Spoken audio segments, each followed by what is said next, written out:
एक छोटा सा गांव था। वहां एक गरीब लड़का रहता था। नाम था आरिफ। आरिफ के अब्बू का इंतकाल हो चुका था और उसकी अम्मी बहुत बीमार रहती थीं। घर में कमाने वाला कोई नहीं था। हर दिन आरिफ मजदूरी करने जाता, लेकिन जो भी कमाता वो दवाइयों और खाने में खत्म हो जाता।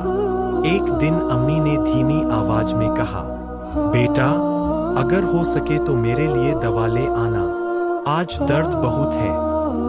आरिफ की आंखों में आंसू आ गए, क्योंकि उसके पास सिर्फ 10 रुपए थे। वो बाजार गया, दवा की दुकान पर खड़ा रहा, लेकिन दवा की कीमत थी 100 रुपए। वो चुपचाप बाहर निकल आया, दिल टूटा हुआ था। रास्ते में उसने एक मस्जिद देखी। वो अंदर गया और चुपचाप बैठ गया। उसने हाथ उठाए और कहा, या अल्लाह, मैं बहुत कमजोर हूँ, मेरे पास कुछ नहीं, लेकिन तू तो सब कुछ कर सकता है। मेरी अम्मी को शिफा दे दे, मैं तुझसे मदद मांगता हूँ। उसकी आंखों से आंसू गिरते रहे। नमाज के बाद एक बूढ़े आदमी ने उसे देखा और पूछा, बेटा, क्यों रो रहे हो? आरिफ ने सारी बात बता दी।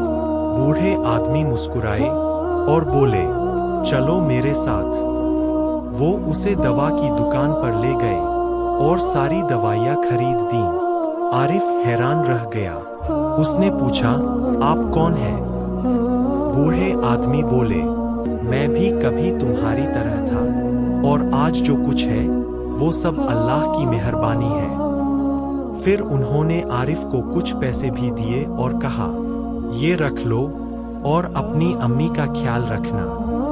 आरिफ की आंखों से खुशी के आंसू निकल आए। जब वो घर पहुंचा और अम्मी को दवा दी, अम्मी ने आसमान की तरफ देखा और कहा, देखा बेटा, अल्लाह अपने बंदों को कभी अकेला नहीं छोड़ता। कुछ महीनों बाद अम्मी ठीक होने लगी।